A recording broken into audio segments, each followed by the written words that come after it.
Hey guys, it's Cambrian. And today, while I'm plugging away at this, thought I'd chat for a little bit. So today I'm going to finish off finally my ANDOR review. And I'll hit on Bad Batch, the first couple episodes of that. Also the Mandalorian Season 3 trailer. And then a couple of thoughts after that. Okay, so Andor wasn't half bad, but it wasn't great either. And the reason for this is that it just wasn't Star Wars enough. And I've said this a couple of times now. So you're going to hear a bit of the same thing because that really hasn't changed for me. That hasn't changed for me at all. Yes, there were some great standout moments.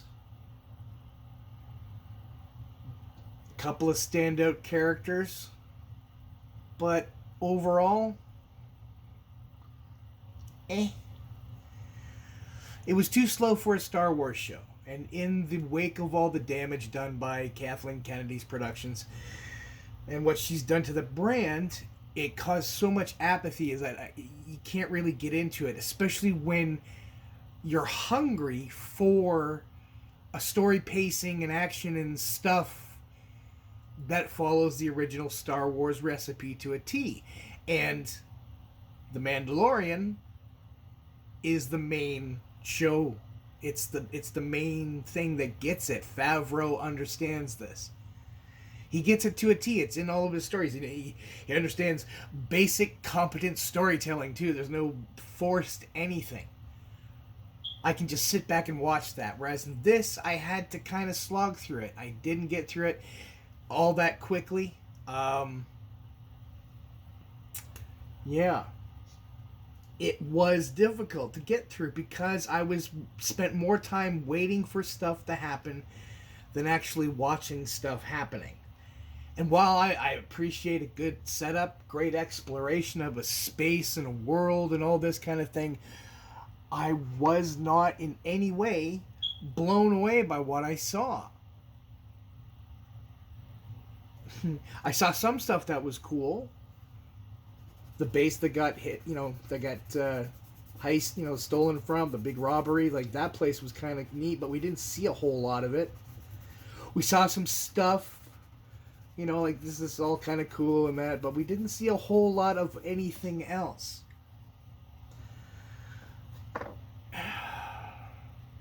That whole meteor shower that was really quite cool. It was a great visual gag, but it shouldn't have been about the whole story. Not that it was a great feature, a perfect distraction for the heist and all that. But really, that's the part of it that sticks in my head. Sure, there's the escape from the prison, the absolutely fantastic performances. They really were, but it was I get it. It's part of Cassian's background. It just all took too long. It took too long because I'm hungry for The Mandalorian. I'm hungry for properly formulated Star Wars stories. And that's what The Mandalorian is. That's what Bad Batch so far is turning into, and I'll get to Bad Batch. I think the effect of the community voicing our concerns and is having an effect, and it's starting to become apparent, and I'm glad for this, but it's not there yet. It's only just starting to peek through. And believe me, I want this drought of BS to be done with, just like everybody else. But, we're still getting hit pretty much from all sides, as Velma recently just demonstrated. Like, come on. This stupidity's got to end.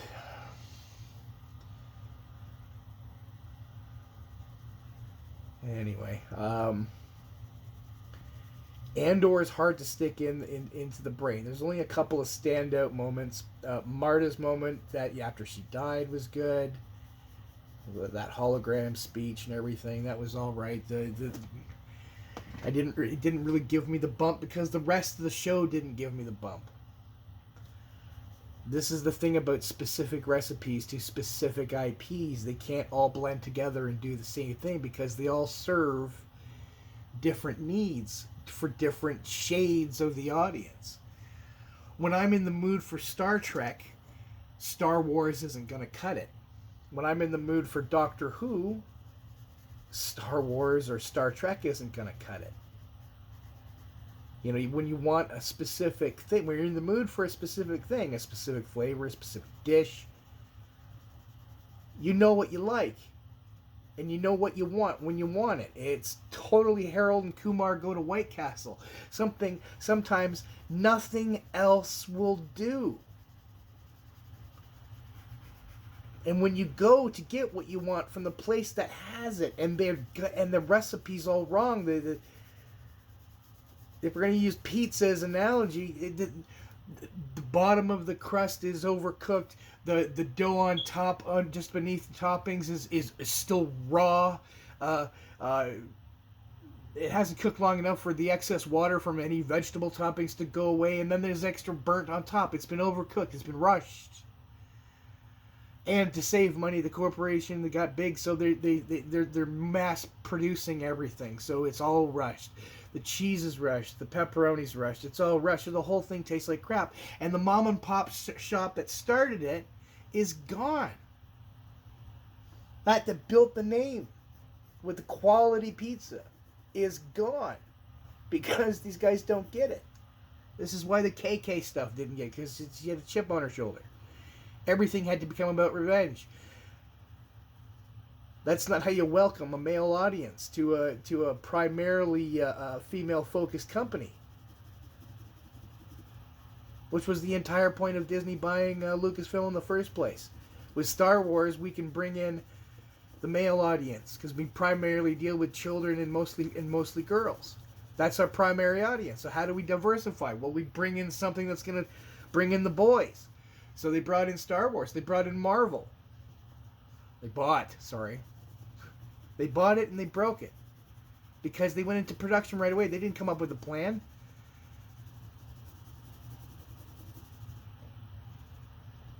However much, I don't know how much they paid for Marvel, but they paid $4 billion for Lucasfilm. And look at what they did to Willow. Look at what they just did, or what Kathleen Kennedy just did to Willow.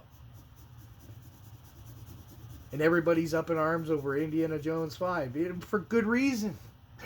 For good reason. It's been nothing but a misandrous emasculation and abuse. It's been absolutely retarded. We're all tired of it. We just want to be entertained.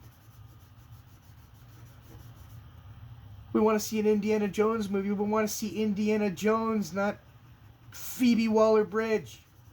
It's not her story, it's his. And once Harrison Ford's gone, he's gone. If Indiana Jones is going to continue, then it's going to require a new guy to become Indiana Jones. And a woman can't be that. A woman cannot take the place of that character. And you recast, you kind of go back to the beginning, and you fill in the gaps between the original movies with new stories and new films. And these are the bridge gaps. And as that new actor ages up, you pick up and fill up as he ages up, you fill in the gaps between Raiders and Temple of Doom. As he ages up more, you fill in the gaps with more stories between Temple of Doom and Holy Grail, Last Crusade. And then you continue on from there because that's a huge window and you can fill in all those gaps. That's what you do with Indiana Jones. Andor failed at being Star Wars enough. at the time when it needs to be where Star Wars has to be as Star Wars as it can be. Andor is an okay show. It needs some tweaking. It needs to up the pace a little bit, but it can still do what it's kind of been doing for its second and final, hopefully, season. And I'll say finally, hopefully, why in a minute.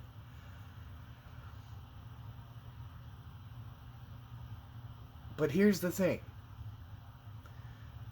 This brand is doing horribly right now.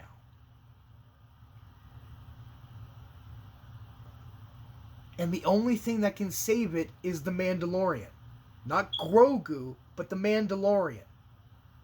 Grogu brings in the affection factor.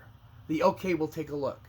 But the stories have to prove itself, and the stories have to be Star Wars. These are about conflicts and so on and so forth, but put together in a serial format. Finally, they have the serial format, and it became a battle. It was just exhausting. Crap content versus actual proper recipe content. And I like using the food reference because it's Jon Favreau's a chef. That's his hobby or side love. He's got a passion for it. And you got to understand that stories have ingredients just like food does. A properly prepared meal, you have to learn how to do it. You have to learn how to make a specific dish in order to be successful at it. John learned how to make these specific dishes because he grew up with them. He understands Star Wars because, like us fans, he grew up with it. And as a writer and all this, he knows the formula.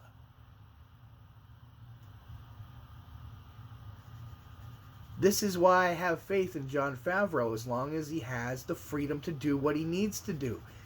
And he understands the concept of what the fans want when it comes to how legacy IPs are handled. And it's one word. Just one. Stewardship.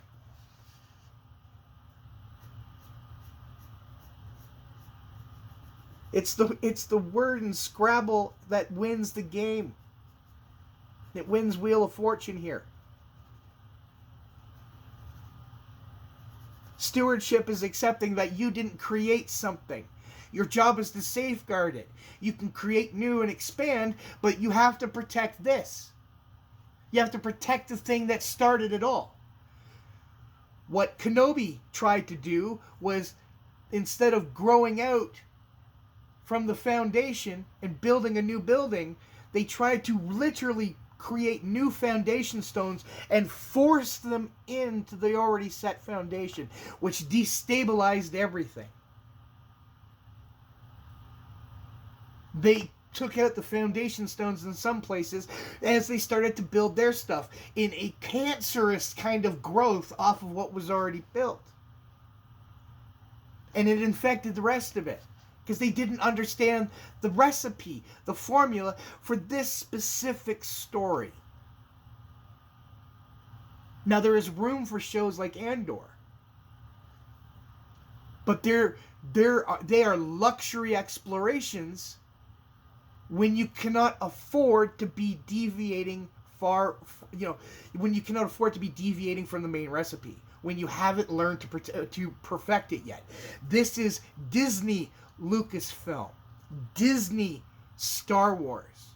It's not George's and Lucasfilm Limited anymore. It hasn't been for a decade. They never took the time to learn the recipe.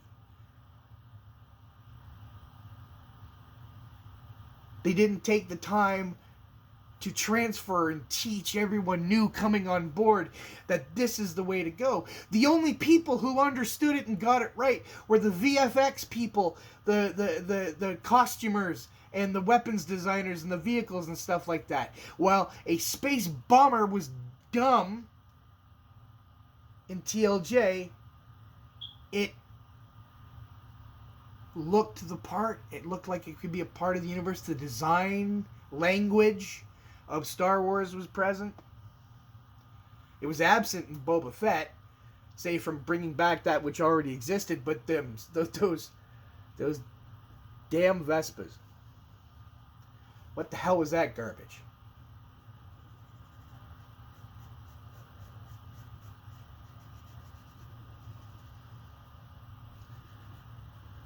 Okay. Andor. There's room for shows like Andor. There absolutely is. You can explore other genres within this, but you still have to tie them to a Star Wars conflict. But you can have the comedies, you can have the heist movies, you can have the prison escape movies, you can have the mob, you can have the comedies, you can have the high action, but you still have to ground everything off of a skeletal framework that is what George coined as the space opera serial fantasy. Action fantasy.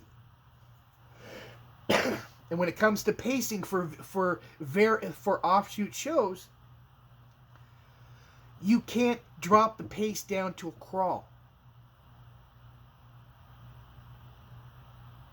Star Wars has touched on pretty much all of it in the EU materials, because you've got zombies, and while zombies are played out in pop culture,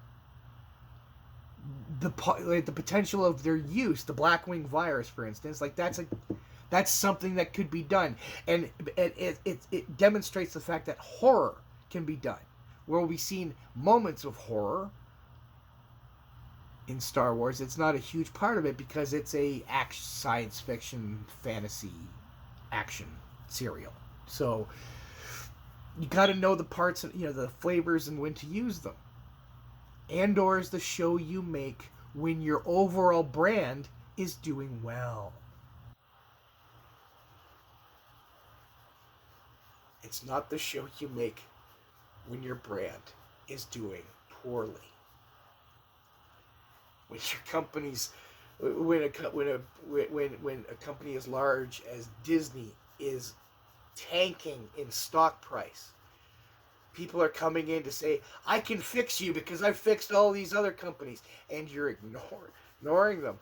Then you're not interested in, you're not stewardship minded. You're not interested in what the company needs for it to stay alive. You're interested only in yourselves. Your name, your imprint.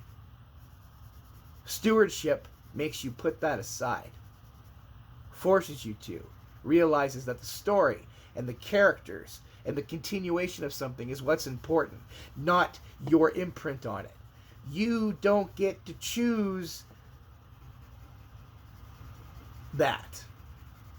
Only the audience does. It's the audience that makes something what it is. The work has to be done. And if the work isn't being done, then it's not being earned.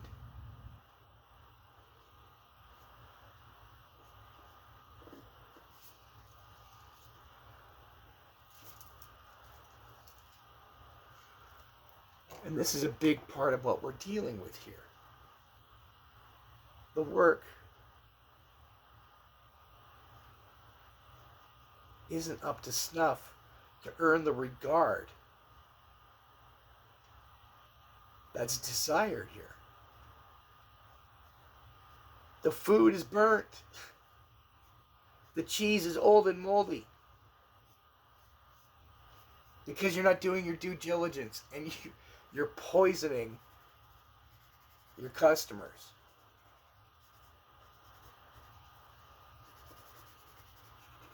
You're trying to force things like diversity and inclusion into spaces where this is already baked in. It's already present. And it requires storytelling to earn those spaces. You can't force and demand that, as Kenobi proved. You can't force us to like a character. You can't force us to like a character for a fictional universe that is supposed to be the mirror of our real world. It's not why we go to these things. We go to get away. We go to Recharge to examine things in a manner that doesn't have people on soapboxes barking into our faces. Present the data. If the data is true, then we go with it. If the data is false, we reject it.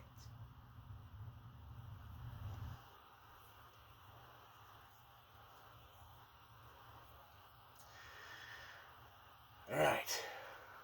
So we'll wrap up with my rating for Andor being a 4 out of 10. Or a 2 out of 5. It's below average because it doesn't meet the basic pacing requirements of the brand title of Star Wars.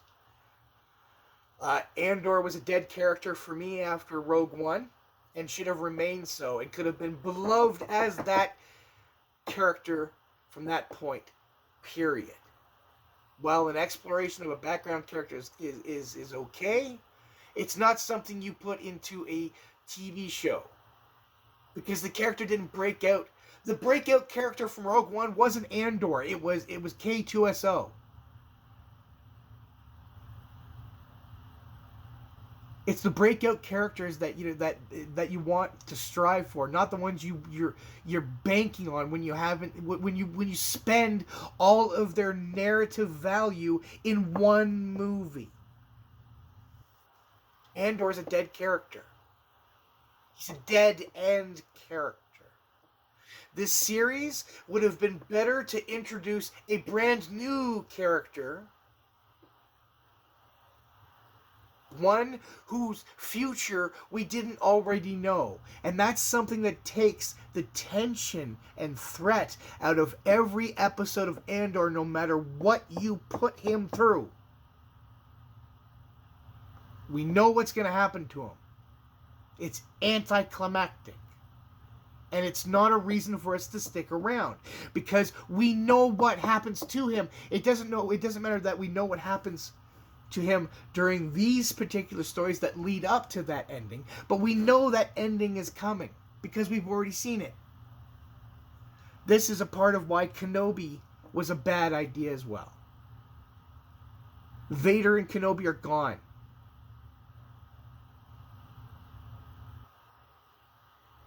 Their stories told. And while yes, you can explore this period of them, it's already been done in the books, in fans' heads for decades.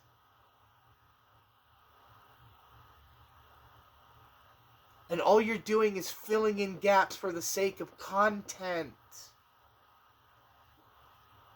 And well, for many a fan, it's a dream, and part of me is very much on board with that. But at the same time, when you're making too much with too little, all you're doing is stretching the ingredients too thin. And then when they're not even the proper ingredients, you're still coming up with something that will always and forever be not up to snuff. Subpar. And when you're forced to hire writers due to quotas who don't have the experience and don't have the writing background for this kind of thing, this is the kind of crap you end up with. Canon-breaking stuff, and that doesn't serve the narrative, it doesn't serve the brand, it doesn't serve the story or the characters, it doesn't serve the audience or the company. And it erodes and destroys the relationship in between, because these people were not prepared for it, they didn't work up the ladder, and they cannot take the criticism of basic, hey, this is a canon-breaking thing, a simple criticism. They go, yeah, blah, blah, blah, blah, because they're not prepared. They don't have a spine. They don't have a thick skin. So everybody else, so instead of saying, oh, and because there's no real editorial oversight that cares to direct, because there wasn't a plan, this is why these things are the bricks in the foundation that do not belong, because the foundation is already set and fine. You cannot replace and rebuild the foundation. You can only grow outward from it and build something new that is attached and related to, where you have to set a new foundation.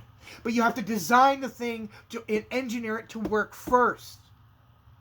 And you can't do that unless you understand the materials you're working with and what it is you're trying to do. Kathleen Kennedy and those under her lead do not understand these things. The High Republic does not understand these things. The Book of Boba Fett did not understand these things. Kenobi did not understand these things. Willow did not understand these things. Doctor Who forgot these things. And now they're trying to scramble back. DC Warner Brothers forgot these things. Marvel, after Endgame, another part of Disney, forgot these things. You cannot assume our attendance and our loyalty if you're not giving us the quality that we're accustomed to for the money we pay for to watch these things, to support these things. Crappy Star Wars does not encourage me to spend $40 Canadian on a 6-inch figure. That's twice the work. That's retailing for twice its actual value. It's inaccessible to kids. These things aren't being made with the frameworks that made them successful in the first place in mind.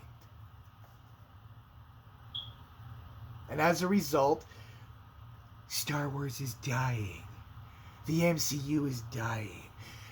Doctor Who is dying. All of these things are dying. Masters of the Universe, Thundercats, everything. The hit list, the casualty list is immense. And it all comes down to incompetence and not caring and not being a steward of what you have been entrusted with.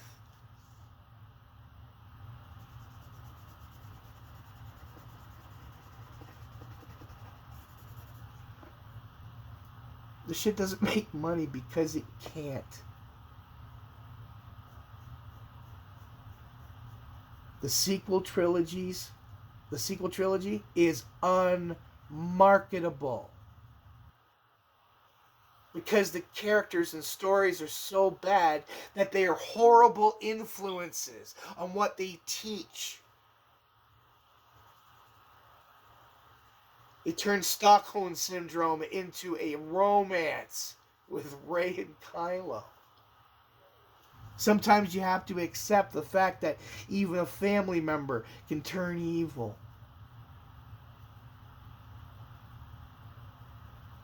And he wasn't much of a villain, was he? He got beaten. He got beaten in the first movie. There was no threat the entire time. Oh, the third one. 3PO looking at them. I want to take one last look at my friends.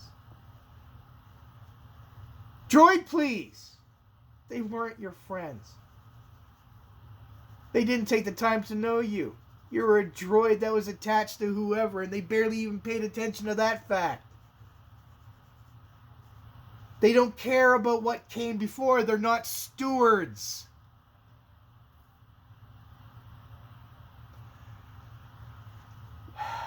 This is why Star Trek and all that's failing. Because they're not stewards anymore. They forget that this shit, the vision is not theirs. If you want to play in this sandbox, you have to play by these rules. If you buy it up, you have to meet expectations because of the standards set before you bought it. This isn't rocket surgery. You asshats. Not you asshats. Not you guys watching, but you know who I'm talking to. You know who I'm talking to. Disney, Warner Brothers, the BBC. Why is it important? We'll take twos from, Star Wars Theory. Cancer survivor. He found a hero and a role model for inspiration in Luke Skywalker.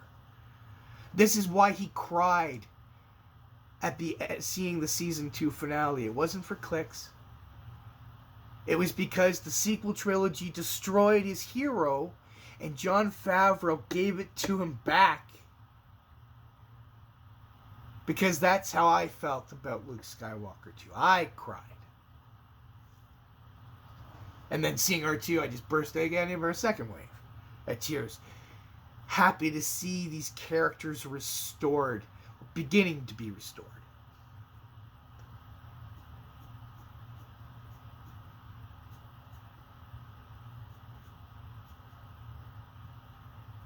Something we thought we'd never see. We thought the damage was done. But there he was. Green lightsaber. Gloved hand. Droid in tow. Taking out a bunch of dark troopers. Single-handed, like they were nothing. He wasn't OP. He was where you think he would be 5 years after Return of the Jedi. The kind of exploration that was explored in the EU naturally. They said, let's take a look at this. And they started doing that exploration before the prequels came along. George wanted to try other stories beyond those original characters. That's why the prequels happened. He wanted to take other ideas that were originally discarded in order for, episode 4 to happen. For the original film to happen. Like, we know Mace Windu was an original name character.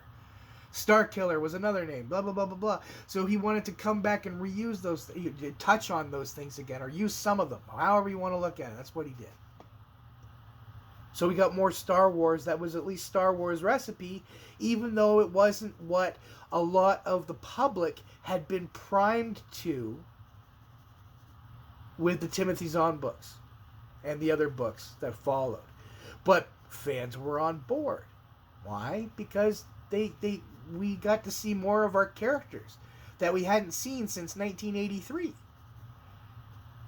We could pick up a book and there they were, new stories. Shadows of the Empire comes along. We got a new game. We got a new book. New characters. All original recipe. And everybody was on board. But they didn't make it into a film. They could have. They could have done that and Splinter of the Mind's Eye. And that would have been great. And they would never have eventually needed Disney to buy them out. But they didn't do that because George kind of didn't want to. And that, unfortunately, is kind of what led to the sale. And then it led to the Kathleen Kennedy actively working to destroy his legacy. And whatever the main reason for the chip on her shoulder, well, I'm sure she earned it. And she's definitely earned it now. It's so hard to share this stuff with the next